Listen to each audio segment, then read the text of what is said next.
Hello friends, welcome back. I am Vivek Singhal from tradingwithvivek.com। और आज हम बात करने वाले हैं एक करंट के इवेंट पर जो अभी सुर्खियों में है, न्यूज में है, सोशल मीडिया में है, व्हाट्सएप पर है। आज की डेट में जो सबसे बड़ा इंफॉर्मेशन पहुंचाने का जो सोर्स है वो सोशल मीडिया नहीं है, वो न्यूज़पेपर नहीं है, न्यूज चैनल नहीं है, वो व्हाट्सएप है। तो व्हाट्सएप पर एक ही चीज चल रही है कि विवेक भाई, अगर रशिया ने न्यूक्लियर बॉम्ब गिरा दिया तो क्या होगा। तो यहां पर सबसे पहले एक बार न्यूज देख लेते हैं कि न्यूज एक्चुअल में चल क्या रही है और यहां पर न्यूज का इंपैक्ट क्या हो सकता है। तो जब न्यूज की हम बात कर रहे हैं, US would destroy Russia's troops if Putin uses nuclear weapon in Ukraine. तो ये 15 आवर्स पहले की न्यूज है। और इसी तरह की न्यूज यहां पर जब मैंने सर्च किया, Putin threatens to nuke NATO, तो यहां भी इस तरह की न्यूज है कि Putin threatens nuclear weapons over Ukraine says not bluffing, यानी कि ये मजाक नहीं है और ये सीरियसली यहां पर इस तरह का सीन बन सकता है। इन Washington Putin nuclear threat is growing alarm, और बहुत सारी इस तरह की बातें हैं। तो यहां पर जो अगर हम देखें, जो यहां यूएस के जो एक्स आर्मी जनरल हैं, उन्होंने जो ये यहां पर स्टेटमेंट दी है, तो सबसे पहले इनका एक बार प्रोफाइल आज की डेट में देख लेते हैं कि ये हैं कौन। ये बेसिकली यहां अगर हम देखें, फॉर्मर सीआईए डायरेक्टर हैं and retired 4 star army general हैं। तो जब मिस्टर डेविड यहां पर आज की डेट में ये फॉर्मर सीआईए डायरेक्टर हैं, यानी कि आज की डेट में ये वर्क नहीं कर रहे हैं और आर्मी से भी रिटायर्ड हैं। तो क्या ये सीरियसली इस पोजीशन में है कि ये एक ऑफिशियल इस तरह की बात कर सकें, जो इन्होंने ऑफिशियल यहां पर बोला है that US and it's allies would destroy Russia's troops and equipment in Ukraine as well as sink its Black Sea fleet। तो यहां पर जो ये स्टेटमेंट है, क्या ये अमेरिका की तरफ से स्टेटमेंट है? A big no. क्या ये वहां की आर्मी की तरफ से स्टेटमेंट है? Big no. क्या ये वहां के सीआईए की तरफ से स्टेटमेंट है? Big no. ये आज की डेट में रिटायर्ड हैं और ये किसी भी ऑफिशियल पोजीशन पर रहकर ये बात नहीं बोल रहे हैं। और ये बात यहीं पर अगर सामने बाद में डिटेल में जाओगे तो साफ साफ लिखी भी है that he had not spoken to National Security Advisor Mr. Jake on the likely US response to nuclear escalation from Russia। यानी कि इन्होंने बात नहीं की है किसी से भी। साथ में यह भी लिखा है, just to give you a hypothetical, we would respond by leading a NATO a collective efforts. यानी कि this is a hypothetical situation, ये कोई डिसीजन नहीं है। The warning comes days after Putin expressed views that many have interpreted as a threat of a larger war between Russia and West। तो सबसे पहली बात तो ये जितनी भी बातें हैं, ये सारी बातें किसी भी ऑफिशियल स्टेटमेंट नहीं है। इनमें से कुछ भी ऑफिशियल स्टेटमेंट नहीं है। ना तो मिस्टर पुतिन ने साफ साफ अपनी तरफ से ये बोला है कि मैं न्यूक्लियर बॉम्ब दबाने वाला हूं, और ना ही अमेरिका की किसी ऑफिशियल स्टेटमेंट ऐसी आई है, ना तो वहां के व्हाइट हाउस से आई है, और ना ही वहां के जो एक्टिव मींस आज की डेट में आर्मी जनरल हैं या सीआईए के जो डायरेक्टर हैं उनकी तरफ से आई है कि अगर रशिया यहां पर न्यूक्लियर बॉम्ब यहां पर छोड़ता है या फिर अटैक करता है, तो हम उसके ऊपर अटैक कर देंगे। तो ये सारी की सारी एक तरह से अफवाहें ही हैं, उससे ज्यादा नहीं है। हाउएवर, एक बार हम ये समझ लेते हैं कि ये अफवाह नहीं है। हम ये मान लेते हैं कि विवेक भाई, ऐसा भी तो हो सकता है कि अफवाह नहीं हो।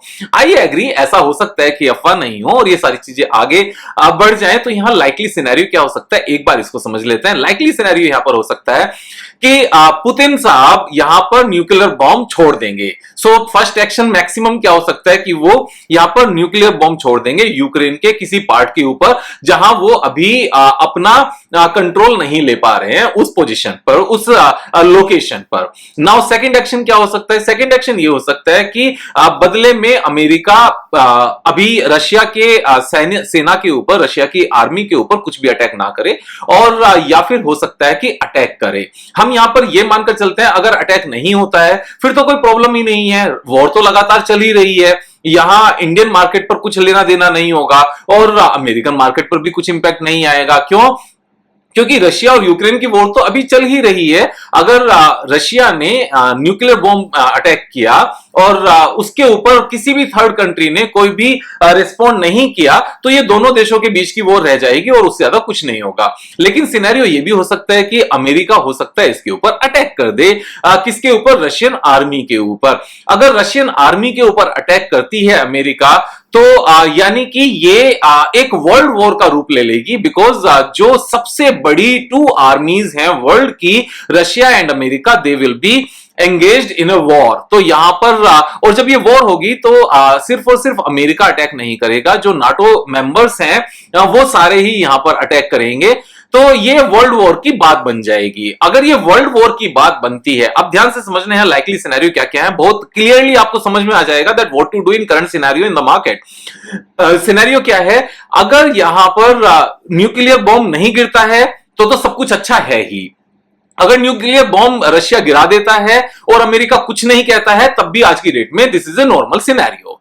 उसके बाद में अगर अमेरिका अटैक करता है और ये वर्ल्ड वॉर का रूप बनती है और यहां पर न्यूक्लियर बॉम्ब यूज होते हैं, तो हमें क्या लगता है कि उस केस में हमें अपने पोर्टफोलियो की चिंता करनी चाहिए। उस टाइम पर हमें अपने पोर्टफोलियो की नहीं, अपनी जान की चिंता करनी चाहिए और यह सोचना चाहिए कि हमने इस जीवन में कितने पाप किए हैं, कितनों का दिल दुखाया है, किस किस से माफी मांगना बाकी है, किस किस के पैसे उधार लेकर अपने पास रखे हुए हैं, जिनके पैसे वापस देना बाकी है, और जो हमने बिल्कुल भी मन की शांति नहीं रखी है वो मन की शांति रखें। जिस बच्चे से प्यार नहीं किया उसको प्यार करें, जिन बड़ों के पैर नहीं छुए उनको पैर छुएं, और जिन्होंने राम नाम नहीं जपा वो राम नाम जपें। क्योंकि अगर थर्ड वर्ल्ड वॉर हो जाती है और न्यूक्लियर बॉम्ब के साथ होती है तो जान ही नहीं बचनी है। पोर्टफोलियो का क्या करोगे? पोर्टफोलियो नीचे चला जाएगा तो क्या होगा? और अगर सपोज फॉर एग्जांपल ये थर्ड वर्ल्ड वॉर का रूप नहीं लेती है, तो यहां पर जो ये नीचे मार्केट आई है ये वापस से ऊपर चली जाएगी और दुगनी स्पीड से ऊपर जाएगी। क्योंकि हमेशा से यही हुआ है, जब भी वर्ल्ड ओवर कोई बड़ा इवेंट, खतरनाक इवेंट की बातें हुई हैं, उन खतरनाक इवेंट अगर वो नहीं होते हैं एक्चुअल में, अगर वो मैटेरियलाइज नहीं होते हैं और एक्चुअल में हैपन नहीं होते हैं और वो वापस से चीजें नॉर्मल हो जाती हैं, तो स्टॉक मार्केट डबल स्पीड से वापस जाता है। और वो डबल स्पीड से क्यों वापस जाता है उसका मैं रीजन बताता हूं। इस तरह के इवेंट में जनरली ध्यान से समझना इस पॉइंट को, जनरली इस तरह के डरावने वाले इवेंट में जो रिटेल इन्वेस्टर्स हैं, रिटेल ट्रेडर्स हैं, जो अपने आप को बहुत ज्यादा स्मार्ट समझकर एफ&ओ में क्विक मनी बनाना चाहते हैं, जो एक्चुअल में होता नहीं है, क्योंकि सच्चाई है, मैं साथ में इस लाइन को इसलिए ऐड कर रहा हूं। तो एफ&ओ में जो बहुत ज्यादा शॉर्ट करके पैसा कमाना चाहते हैं, एक्चुअल में इस तरह की सिचुएशन में जो शॉर्ट पोजीशन में बने होते हैं कि मार्केट तो गिरेगी ही, वैसे भी वैल्यूएशन यहां पर सपोर्ट नहीं कर रहे हैं, जो उनका मन होता है ऐसा समझने का और एक्चुअल में ऐसा नहीं होता। तो उस केस में जब ये इवेंट खत्म हो जाते हैं तो जो ऑपरेटर है वो उनकी शॉर्ट को वहीं पर ट्रैप कर देते हैं, जितने भी यहां पर बेयर्स होते हैं और जितने भी यहां पर शॉर्ट पोजीशन बनाकर बैठे होते हैं, खासतौर से रिटेलर्स, और उनको इस तरह से बजाते हैं, इस तरीके से बजाते हैं कि उनको सब याद आ जाता है। तो यहां पर उस चीज से बचने की जरूरत है। यहां पर बहुत ज्यादा स्मार्ट होकर स्टॉक मार्केट में कुछ नहीं रखा। मेरी इस बात को समझने की कोशिश करना कि इस तरह के इवेंट में अगर शॉर्ट पोजीशन बना ली तो एक चीज समझकर चलो, शॉर्ट पोजीशन अगर बन गई तो फायदा कब होगा? जब वर्ल्ड वॉर हो जाएगी, थर्ड वर्ल्ड वॉर हो जाएगी। और अगर थर्ड वर्ल्ड वॉर हो गई तो स्टॉक मार्केट बचेगा क्या? आप और हम बचेंगे क्या? इस बात को समझकर देखो। नीचे आने से तो फायदा वैसे भी नहीं होना, और अगर हो भी गया तो वो एक्सचेंज ही नहीं बचेंगे थर्ड वर्ल्ड वॉर के केस में, because this third world war will not be with लाठी एंड डंडी and guns, it will be with nuclear bombs.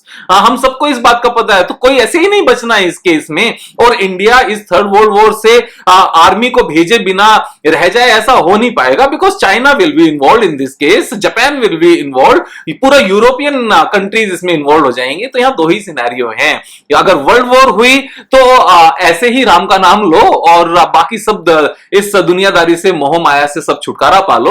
और अगर वर्ल्ड वॉर नहीं हुई तो यहां पर जो लॉन्ग पोजीशन बनी हुई है ना, जो ऊपर जाने के लिए स्टॉक परचेज किए हुए हैं, वो अच्छा प्रॉफिट देने वाले हैं। यहां पर जो शॉर्ट करके बैठे हैं वो दोनों तरह से मार खाएंगे। अगर शॉर्ट करके नीचे आने की सिचुएशन बनी, वर्ल्ड वॉर हो गई, तो दुनिया ऐसी खत्म हो जाएगी। और अगर ऊपर चली गई यहां से तो कपड़े फट जाएंगे। यहां पर अपने आप को संभाल कर रखने की जरूरत है। सैलरी से जो पैसे बचाकर चलते हो ना, उसको अच्छी जगह सेव करके, इन्वेस्ट करके, इक्विटी में ट्रेड करके पैसे बचा के तब यहाँ पर चार पैसे कमाने की कोशिश करो है।